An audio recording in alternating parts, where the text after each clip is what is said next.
ಹೊರಕೋಡು ಸರ್ಕಾರಿ ಶಾಲೆಯ ಮಕ್ಕಳಿಗೆ ಟ್ರ್ಯಾಕ್ ಸೂಟ್ ವಿತರಿಸುವ ಸಮಾಜಮುಖಿ ಕೆಲಸದ ಮೂಲಕ ಬೆಟರ್ ಲೈಫ್ ಚಾರಿಟಬಲ್ ಟ್ರಸ್ಟ್ನ 5ನೇ ವರ್ಷದ ವಾರ್ಷಿಕೋತ್ಸವವನ್ನು ಅರ್ಥಪೂರ್ಣವಾಗಿ ಆಚರಿಸಲಾಯಿತು. ಹೊರಕೋಡು ಸರ್ಕಾರಿ ಶಾಲೆಯಲ್ಲಿ ನಡೆದ ಕಾರ್ಯಕ್ರಮವನ್ನು ಅಹಿಂದ ಜವರಪ್ಪ ಹಾಗೂ managing trustee Savitha S Gowda ಗಿಡಕ್ಕೆ ನೀರು ಎರೆಯುವುದರ ಮುಖಾಂತರ ಉದ್ಘಾಟಿಸಿದರು. ಇದೇ ಸಂದರ್ಭದಲ್ಲಿ ಅಹಿಂದ ಜವರಪ್ಪ ಮಾತನಾಡಿ, ಗ್ರಾಮೀಣ ಭಾಗದ ಮಕ್ಕಳು ಪಠ್ಯದ ಜೊತೆಗೆ ಪಠ್ಯೇತರ ಚಟುವಟಿಕೆಗಳಲ್ಲಿ ಭಾಗಿಯಾಗಬೇಕು. ದೊಡ್ಡ ಸಾಧನೆ ಮಾಡಿರುವ ಎಲ್ಲರೂ ಸರ್ಕಾರಿ ಶಾಲೆಯಲ್ಲಿ ವಿದ್ಯಾಭ್ಯಾಸ ಮಾಡಿದವರಾಗಿದ್ದಾರೆ. ಖಾಸಗೀಕರಣದ ಹಿನ್ನೆಲೆಯಲ್ಲಿ ಇಂದು ಸರ್ಕಾರಿ ಶಾಲೆಗಳು ಮುಚ್ಚುವ ಹಂತಕ್ಕೆ ತಲುಪಿರುವುದು ವಿಷಾದನೀಯ ಎಂದರು. ಸರ್ಕಾರಗಳು ಜೊತೆಗೆ ಸರ್ಕಾರೇತರ ಸಂಘ ಸಂಸ್ಥೆಗಳು ಸರ್ಕಾರಿ ಶಾಲೆಯ ಮಕ್ಕಳ ಅಭಿವೃದ್ಧಿಗೆ ಶ್ರಮಿಸಿದಾಗ ಮಾತ್ರ ಸರ್ಕಾರಿ ಶಾಲೆಗಳನ್ನು ಉಳಿಸಲು ಸಾಧ್ಯ ಎಂದು ತಿಳಿಸಿದರು. ಬಳಿಕ ಶಾಲೆಯ ಎಲ್ಲಾ ಮಕ್ಕಳಿಗೆ ಟ್ರ್ಯಾಕ್ ಸೂಟ್ ವಿತರಿಸಲಾಯಿತು. ಕಾರ್ಯಕ್ರಮದಲ್ಲಿ ಎಸ್ಡಿಎಂಸಿ ಅಧ್ಯಕ್ಷ ಮಹದೇವಸ್ವಾಮಿ, ಉಪಾಧ್ಯಕ್ಷೆ ಮಹದೇವಮ್ಮ, ಬೆಟರ್ ಚಾರಿಟಬಲ್ ಟ್ರಸ್ಟ್ನ managing trustee Savitha S Gowda, ಪ್ರಧಾನ ಪೋಷಕ ಅಚ್ಚಯ್ಯ, ಮುಖ್ಯೋಪಾಧ್ಯಾಯ ಶಿವು, ಕರುನಾಡ ರಕ್ಷಣಾ ವೇದಿಕೆಯ ರಾಜ್ಯಾಧ್ಯಕ್ಷ ಬಸವರಾಜು, ಅತಿಥಿ ಉಪನ್ಯಾಸಕ ದೇವರಾಜು ಸೇರಿದಂತೆ ಶಾಲಾ ಸಿಬ್ಬಂದಿ ಹಾಗೂ ಗ್ರಾಮಸ್ಥರು ಹಾಜರಿದ್ದರು.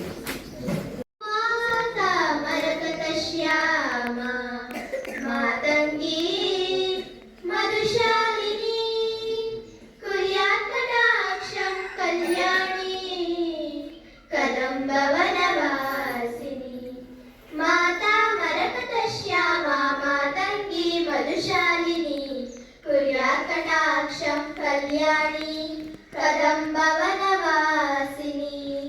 जय मातङ्गतनये जय नीलोत्पलद्युते जय सङ्गीतरसिके जय लीलाशुकप्रिये सुधा समुद्रान्तर्जन्मणि द्वीपसम्रूढबिल्वाटवी मध्य कल्पद्रुमा कल्पकादम्ब कान्तारवासप्रिये कृत्तिवा सर्व ವೇದಿಕೆಯ ಮುಂಭಾಗ ಇರುವ ಎಲ್ಲರ ಆಹ್ವಾನಿತರೆ ಮತ್ತು ಪುಟಾಣಿ ಮಕ್ಕಳೇ, ಇವತ್ತಿನ ಒಂದು ಕಾರ್ಯಕ್ರಮ ಏನು ಹಮ್ಮಿಕೊಂಡಿದ್ದೇವೆ ಅದು ನಮ್ಮ ಸರ್ಕಾರಿ ಶಾಲೆಯ ಮಕ್ಕಳಿಗೆ ಬೆಟರ್ ಲೈಫ್ ಚಾರಿಟಬಲ್ ಟ್ರಸ್ಟ್ ವತಿಯಿಂದ ಟ್ರ್ಯಾಕ್ ಶೂಟ್ ಮತ್ತು ಟಿ ಶರ್ಟನ್ನು ವಿತರಣೆ ಮಾಡಬೇಕು ಅಂತೇಳಿ ನಮ್ಮ ಸರ್ಕಾರಿ ಶಾಲೆಯ ಮುಖ್ಯೋಪಾಧ್ಯಾಯರಾದಂತಹ ಶಿವು ಸರ್ ಮತ್ತು ನಮ್ಮ ಪ್ರಶಾಂತ್ ಕುಮಾರಿ ಮೇಡಮ್ ಅವರು ಕೇಳಿಕೊಂಡಾಗ ನಾವು ಬಂದ್ವಿ.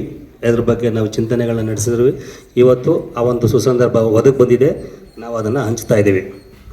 ಬಹಳ ಪ್ರಮುಖವಾಗಿ ಇವತ್ತಿನ ಈ ವಿಶೇಷವಾಗಿ ನಾವು ಗೌರವ ವ್ಯಕ್ತಪಡಿಸತಕ್ಕಂಥ ಒಂದು ಮಕ್ಕಳುಗಳೇನಿದ್ದಾರೆ, ಆ ಮಕ್ಕಳು ಸರ್ಕಾರಿ ಶಾಲೆಯಲ್ಲಿ ಸೇರುವಂತಹ ದಿನೇ ಕ್ಷೀಣಿಸ್ತಾ ಬಂದಿದೆ ಅವರ ಸಂಖ್ಯೆ.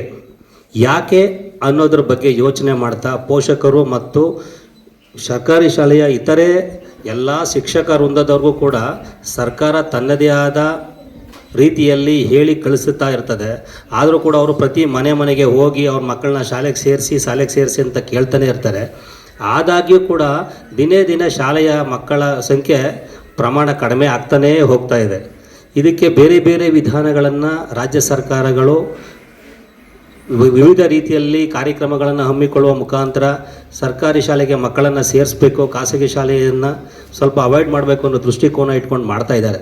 ಆದರೂ ಕೂಡ ದಿನದಿಂದ ದಿನಕ್ಕೆ ಈ ಇದು ಸೇರುವಂಥ ಸಂಖ್ಯೆ ಕ್ಷೀಣ ಆಗ್ತಾನೇ ಹೋಗುತ್ತೆ ಹೊರತು ಜಾಸ್ತಿ ಆಗ್ತಿಲ್ಲ. ಇದಕ್ಕೆ ಮುಖ್ಯ ಕಾರಣ ಸರ್ಕಾರಗಳು ಒಂದೇ ಅಲ್ಲ, ನಮ್ಮ ಯಾರು ಮಕ್ಕಳು ಪೋಷಕರು ಅಂತ ಇರ್ತಾರೋ ಅವರು ಭವಿಷ್ಯದ ಬಗ್ಗೆ, ಮಕ್ಕಳ ಚಿಂತನೆಗಳ ಬಗ್ಗೆ, ಯಾರು ಸರ್ಕಾರ ಶಾಲೆಗಳ ಬಗ್ಗೆ ಅಸಡ್ಡೆ ಇದೆಯಲ್ಲ ಅದು ಪ್ರಮುಖವಾದಂಥ ಒಂದು ಕಾರಣ ಅನ್ನೋದು ನಾವು ಈ ಸಂದರ್ಭದಲ್ಲಿ ವ್ಯಕ್ತಪಡಿಸ್ಬೇಕಾಗುತ್ತೆ. ಯಾಕೆ ಅಂತಂದರೆ ಎಷ್ಟೇ ಚೆನ್ನಾಗಿ ಪಾಠ ಮಾಡಿದ್ರೂ ಕೂಡ ನಾವು ಖಾಸಗಿ ಶಾಲೆಗಳ ಮೇಲಿರುವಂಥ ಪ್ರೀತಿ ನಮಗೆ ಹೋಗಿಲ್ಲ, ಮೊದಲನೇದು. ಎರಡನೇ ವಿಚಾರ ಏನಪ್ಪ ಅಂತಂದರೆ ಇಲ್ಲಿ ಸ್ಟೇಟ್ ಸಿಲೆಬಸ್, ಇನ್ನೊಂದು CBSE, ICIC ಸ್ಟೇಟ್ ಅನ್ನೋ ವಿವಿಧ ರೂಪದಲ್ಲಿದೆ. ಎಷ್ಟೋ ಜನ ಪೋಷಕರಿಗೆ ಸ್ಟೇಟ್ ಸಿಲೆಬಸ್ ಅಂದ್ರೇನು, ICIC ಅಂದ್ರೇನು, CBSE ಅಂದ್ರೇನು ಅನ್ನೋದೇ ಗೊತ್ತಿರಲ್ಲ. ಆದರೂ ಅವರು ಬಿಟ್ಟು ಪ್ರಚಾರ ಮಾಡ್ತಾರೆ, ಮಕ್ಕಳನ್ನಲ್ಲಿ ಹೋಗಿ ಸೇರಿಸ್ತಾರೆ, ನನ್ನ ಮಗನ ಭವಿಷ್ಯ ಚೆನ್ನಾಗಿರುತ್ತೆ. ಆದರೆ ಸರ್ಕಾರಿ ಶಾಲೆಯಲ್ಲೇ ಅದಕ್ಕೆ ಬೇಕಾದಂತಹ ಎಲ್ಲ ವ್ಯವಸ್ಥೆಗಳನ್ನು ನಾವು ಮಾಡಿಕೊಟ್ರೆ ನನ್ನ ಮಕ್ಕಳು ಇದೇ ಶಾಲೆಯಲ್ಲಿ ಅತ್ಯದ್ಭುತವಾಗಿ ಮುಂದೆ ಬರ್ತಾರೆ ಅನ್ನುವಂಥ ಒಂದು ವ್ಯವಸ್ಥೆಯನ್ನು ಆಯಾ ಪೋಷಕರು ಅರ್ಥಕೋಬೇಕಾಗಿದೆ.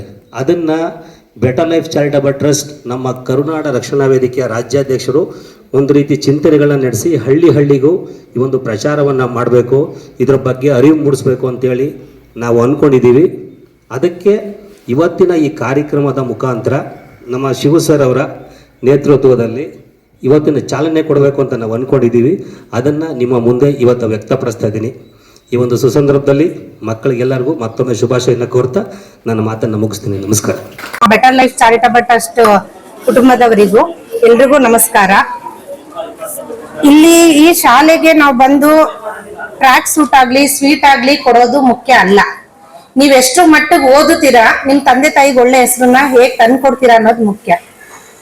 ಈ ಮುಖಾಂತರ ತಂದೆ ತಾಯಿಗೆ ಕೇಳೋದೇನಂದ್ರೆ, ಮಕ್ಕಳು ಫೋನ್ ಅಲ್ಲಿ ತುಂಬಾ ಅಡಿಕ್ಷನ್ ಆಗ್ತಾರೆ. ಫೋನು ಇವಾಗ ಬೇಕಾಗಿದೆ ಇಲ್ಲ ಅಂತಲ್ಲ, ಆದ್ರೆ ತುಂಬಾ ಅಂದ್ರೆ ತುಂಬಾ ಫೋನ್ ಅಡಿಕ್ಷನ್ ಆಗ್ತಿದ್ದಾರೆ ಮಕ್ಕಳು. ನಾವ್ ಎಲ್ಲಾ ಕಡೆ ಅವೇರ್ನೆಸ್ ಗಳಿಗೆ ಹೋಗ್ಬೇಕಾದ್ರೆ ಅಥವಾ ಸ್ಟೇಷನ್ ಗಳಿಗೆ ಹೋಗ್ಬೇಕಾದ್ರೆ ಎಲ್ಲಾ ಕಡೆ ಫೋನ್ ಬಗ್ಗೆನೆ ಹೇಳ್ತಾರೆ.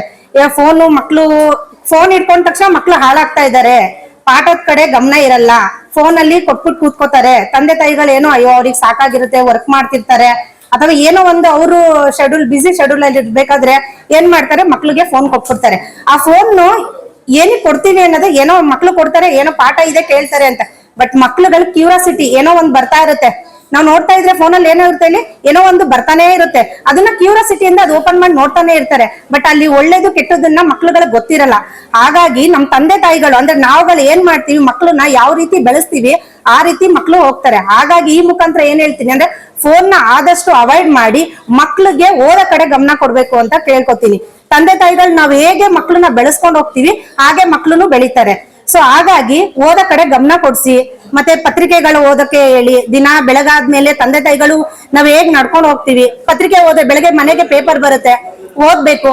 ಕೆಲವು ಮಕ್ಳುಗಳು ಓದಲ್ಲ, ತಂದೆ ತಾಯಿಗಳು ಯಾಕೆಂದ್ರೆ ನಾವುಗಳು ಓದಲ್ವಲ್ಲ, ಹಂಗಾಗಿ ಮಕ್ಳುಗಳು ನಾವ್ ಹೇಗ್ ಮಕ್ಳನ್ನ ಬೆಳೆಸ್ಕೊಂಡು ಹೋಗ್ತೀವಿ ಹಾಗೆ ಬೆಳಿತಾರೆ. ಹೀಗಾಗಿ ಈ ಮೂಲಕ ಏನ್ ಕೇಳೋದನಂದ್ರೆ, ಮಾಧ್ಯಮದಲ್ಲಿ ಎಲ್ಲಾ ಕಡೆನೂ ತೋರಿಸ್ತಾನೆ ಇರ್ತಾರೆ. ಆದಷ್ಟು ನಾವು ಮೊಬೈಲ್ ನ ಅವಾಯ್ಡ್ ಮಾಡಿ, ಈಗ ನಮ್ಮ ಹಿಂದೆ ಜವರಪ್ಪ ಅವ್ರು ಹೇಳಿದ್ರು, ಕ್ರೀಡಾ ಕಡೆ ಗಮನ ಕೊಡ್ಬೇಕು, ಆಕ್ಟಿವಿಟೀಸ್ ಕಡೆ ಗಮನ ಕೊಡ್ಬೇಕು. ಸೊ ನಮ್ಮ ಮಕ್ಕಳು ಎಲ್ಲಾರು ಆಕ್ಟಿವಿಟೀಸ್ ಗಮನ ಕೊಟ್ರೆ ಮುಂದೊಂದ್ ದಿನ ಸರ್ಕಾರಿ ಶಾಲೆಯಿಂದ ಬೆಳೆಯೋದು ಉತ್ತಮವಾಗಿರುತ್ತೆ ಅಂತ ನಾನು ಈ ಮೂಲಕ ಕೇಳ್ಕೊತೀನಿ. ಧನ್ಯವಾದಗಳು.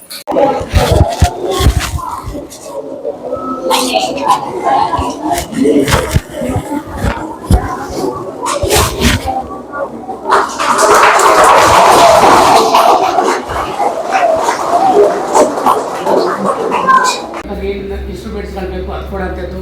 ಮತ್ತು ಇತ್ತೀಚಿನ ಮಕ್ಕಳುಗಳಲ್ಲಿ ಪುರುಷರಾಗಿ ಸ್ತ್ರೀಯರಾಗಿ ಮಕ್ಕಳನ್ನ ಮನೇಲಿ ಹೇಳ್ಕೊಡ್ತೀವಿ ಗೊತ್ತಿಲ್ಲ, ಕಲಿಕಾ ಸಾಮರ್ಥ್ಯ ಕಡಿಮೆ ಆಗ್ತಾ ಇದೆ. ಯಾಕೆ ಕಲಿಕಾ ಸಾಮರ್ಥ್ಯ ಕಡಿಮೆ ಆಗ್ತಾ ಇದೆ?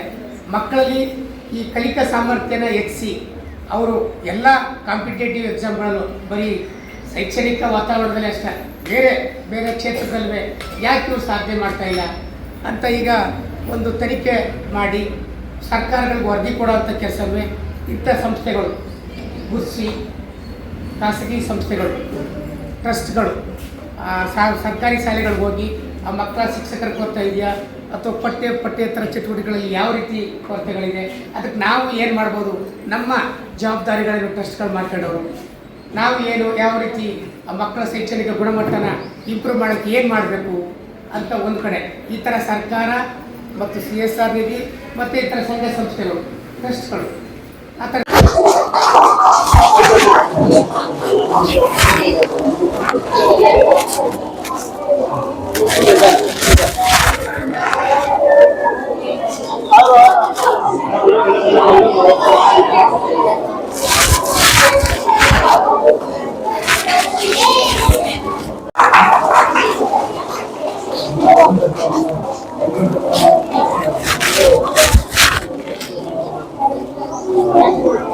ಕೆಲಸವನ್ನ ಮಾಡುವ ಮೂಲಕ ಭಾರತವನ್ನು ಹೇಗೆ ಅಭಿವೃದ್ಧಿ ಮಾಡಬಹುದು ಅನ್ನೋದಕ್ಕೆ ಇವತ್ತು ಸರ್ಕಾರ ಅನೇಕ ಉಪಕ್ರಮಗಳನ್ನ ಕೈಗೊಳ್ತಾ ಇದೆ. ಸೊ ಅದೇ ರೀತಿ ಸರ್ಕಾರ ಏನೇನೆಲ್ಲ ಕೆಲಸಗಳನ್ನ ಮಾಡ್ತಾ ಇದೆಯೋ ಅದೇ ರೀತಿ ಸರ್ಕಾರೇತರ ಸಂಸ್ಥೆಗಳು ಕೂಡ ಇವತ್ತು ಕೆಲಸ ಮಾಡ್ತಾ ಇದೆ. ಸೊ ಅದಕ್ಕೆ ಅತ್ಯುತ್ತಮವಾದ ಉದಾಹರಣೆ ನಮ್ಮ ಮುಂದೆ ಇರ್ತಕ್ಕಂಥ ಬೆಟರ್ ಲೈಫ್ ಚಾರಿಟಬಲ್ ಟ್ರಸ್ಟ್, ಹೌದಲ್ವಾ? ನೋಡಿ, ಅದ್ರಲ್ಲಿ ಹೆಸರಲ್ಲೇ ಇದೆ ಬೆಟರ್ ಲೈಫ್ ಅಂತ ಇದೆ. ಬೆಟರ್ ಲೈಫ್ ಅಂದ್ರೆ ಏನ್ ಹೇಳ್ರಿ, ಅತ್ಯುತ್ತಮವಾದಂತ ಜೀವನ ಅಂತ, ಒಂದು ಉತ್ತಮವಾದಂತ ಜೀವನವನ್ನ ಸಾಧಿಸಬೇಕು ಅಂತ. ಅಂದ್ರೆ ನಾಗರಿಕ ಸಮಾಜದಲ್ಲಿ ಒಂದು ಉತ್ತಮವಾದಂತ ಜೀವನವನ್ನ ಕಟ್ಕೊಳ್ಳಿಕ್ಕೆ ಈ ಬೆಟರ್ ಲೈಫ್ ಚಾರಿಟಬಲ್ ಟ್ರಸ್ಟ್ ಯಾವ ರೀತಿ ತೊಡಗಿಸ್ಕೊಂಡಿದೆ ಅನ್ನೋದಕ್ಕೆ ಇದು ಒಂದು ಬೆಸ್ಟ್ ಎಕ್ಸಾಂಪಲ್ ಅಂತ ನಾನಾದ್ರೂ ಭಾವಿಸ್ತೇನೆ. ಯಾಕೆಂತ ಹೇಳಿದ್ರೆ ಯಾವುದೇ ಒಂದು ಸಂಘಟನೆ ಅಥವಾ ಒಂದು ಸಂಸ್ಥೆ ತನ್ನ ಸ್ವಯಂ ಇಚ್ಛೆಯಿಂದ ಏನಾದ್ರೂ ಸೊಸೈಟಿಗೆ ಅಥವಾ ಏನಾದ್ರೂ ಒಂದು ಸಮುದಾಯಕ್ಕೆ ಅಥವಾ ವಿದ್ಯಾರ್ಥಿ ಸಮುದಾಯಕ್ಕೆ ನಾನು ಕೊಡುಗೆಗಳನ್ನ ಕೊಡಬೇಕು, ಅವರ ಜೀವನ ಮಟ್ಟವನ್ನ ಉತ್ತಮಪಡಿಸಬೇಕು ಅನ್ನುವಂತ ಒಂದು ಉದಾತ್ತವಾದಂತಹ ಧ್ಯೇಯ ಇದೆಯಲ್ಲ, ಸೊ ಇದು ಇಂಥವುಗಳನ್ನ ಸಾಕಾರ ಮಾಡ್ಲಿಕ್ಕೆ ಇಂಥ ಗಣ್ಯರಿಂದ ಮಾತ್ರ ಸಾಧ್ಯ ಆಗತ್ತೆ ಅಂತ.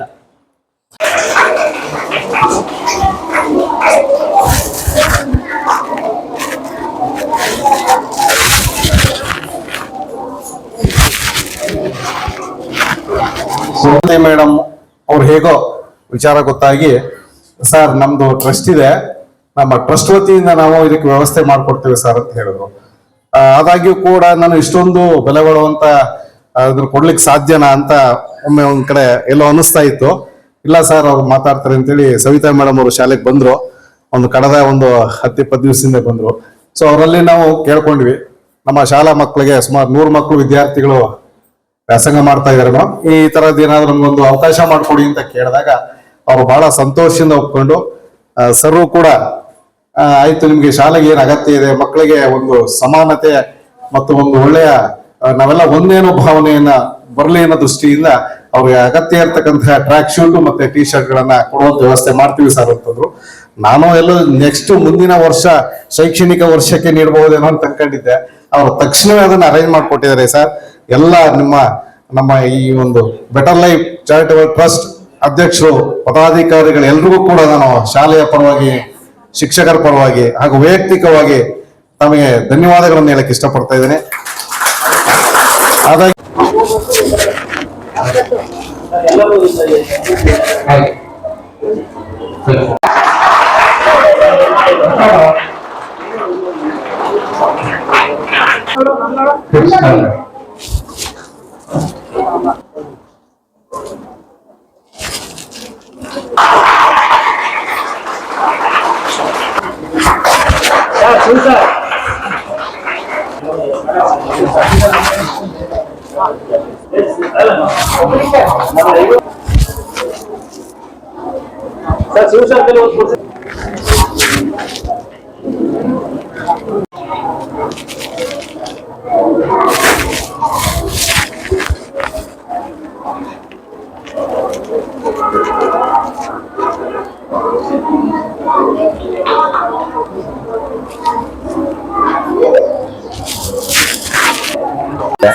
ನಮ್ಮ ಹೆಸರು ಮಾದೇಸ್ವಾಮಿ ಅಂತ.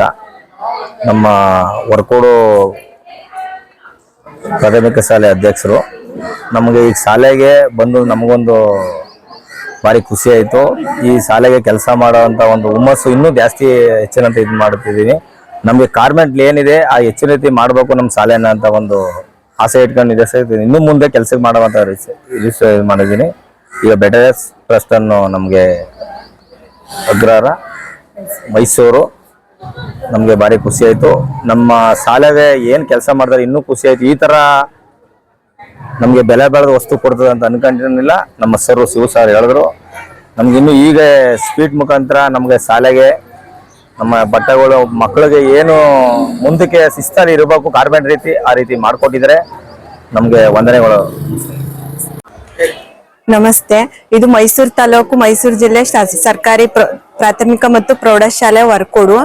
ಈ ಶಾಲೆ ಬಗ್ಗೆ ನಮ್ಗೆ ತುಂಬಾ ಹೆಮ್ಮೆ ಇದೆ. ಮಕ್ಕಳಿಗೆ ಲ್ಯಾಬ್ ಮತ್ತೆ ಕಂಪ್ಯೂಟರ್, ಹೆಲ್ತ್ ಬಗ್ಗೆ ಎಜುಕೇಶನ್ ಎಲ್ಲ ತುಂಬಾ ಚೆನ್ನಾಗಿದೆ. ಈ ದಿನ ಬೆಟರ್ ಲೈಫ್ ಚಾರಿಟಬಲ್ ಟ್ರಸ್ಟ್ ಅವರು ಮಕ್ಕಳಿಗೆ ಟ್ರ್ಯಾಕ್ ಯೂನಿಫಾರ್ಮ್ ಕೊಟ್ಟಿದ್ದಾರೆ. ಅದು ತುಂಬಾನೇ ಸಂತೋಷ ಆದಂತ ವಿಷಯ.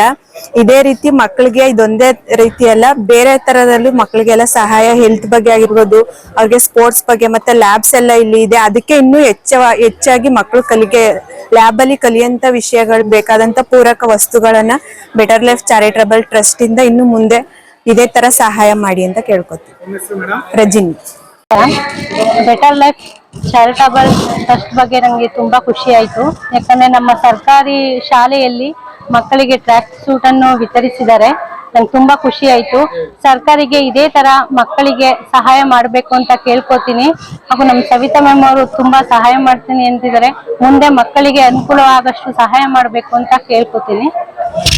ಹೇಮಾವತಿ ಇದೇ ಊರು. ಮಕ್ಕಳಿಗೆ ಇನ್ನೂ ಸ್ವಲ್ಪ ಹೆಚ್ಚಾಗಿ ಅನುಕೂಲ ಮಾಡ್ಕೊಡ್ಬೇಕು ಅಂತ ಕೇಳ್ಕೊತೀನಿ ಸರ್. ಆ ಟ್ರಸ್ಟ್ ಸಂಸ್ಥೆಗೆ ತುಂಬಾ ಧನ್ಯವಾದಗಳು ಹೇಳಲಿಕ್ಕೆ ಇಷ್ಟಪಡ್ತೀನಿ ಸರ್. ನಮಸ್ಕಾರ. ನಾನು ಸರ್ಕಾರಿ ಹಿರಿಯ ಪ್ರಾಥಮಿಕ ಶಾಲೆ ವರ್ಕೋಡು ಶಾಲೆಯ ಮುಖ್ಯೋಪಾಧ್ಯಾಯ ಕೆಲಸ ಮಾಡ್ತಾ ಇದ್ದೀನಿ. ಸೊ ಈ ನಮ್ಮ ಶಾಲೆಗೆ ಬೆಟರ್ ಲೈಫ್ ಕಮಿಟಿ ವತಿಯಿಂದ ಇವತ್ತು ಚಾರಿಟೇಬಲ್ ಟ್ರಸ್ಟ್ ವತಿಯಿಂದ ನೀವು ಮಕ್ಕಳಿಗೆ ಟ್ರ್ಯಾಕ್ ಶೂಟನ್ನು ನೀಡಿದ್ದೀರಿ. ಸೊ ಮಕ್ಕಳಿಗೆ ಒಂದು ಶಿಸ್ತನ್ನು ಮೂಡಿಸೋದಕ್ಕೆ ಭಾರಿ ಅದರಿಂದ ಅನುಕೂಲ ಆಗಿದೆ. ತಮಗೆ ಶಾಲೆ ಪರವಾಗಿ ಧನ್ಯವಾದಗಳು. ಹಾಗೆ ನಮ್ಮ ಶಾಲೆ ಈ ವರ್ಷ ಉತ್ತಮ STMC ಪ್ರಶಸ್ತಿಯನ್ನು ಕೂಡ ಪಡ್ಕೊಂಡಿದೆ.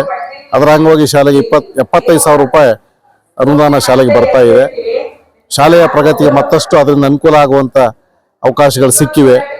ಹಾಗಾಗಿ ನಾನು STMC ಅಧ್ಯಕ್ಷರಿಗೆ ಮತ್ತು ನಮ್ಮ ಶಾಲೆಯ ಎಲ್ಲ ಸಿಬ್ಬಂದಿಯವರಿಗೆ ಈ ಸಂದರ್ಭದಲ್ಲಿ ಧನ್ಯವಾದವನ್ನು ಹೇಳಕ್ಕೆ ಇಷ್ಟಪಡ್ತೇನೆ.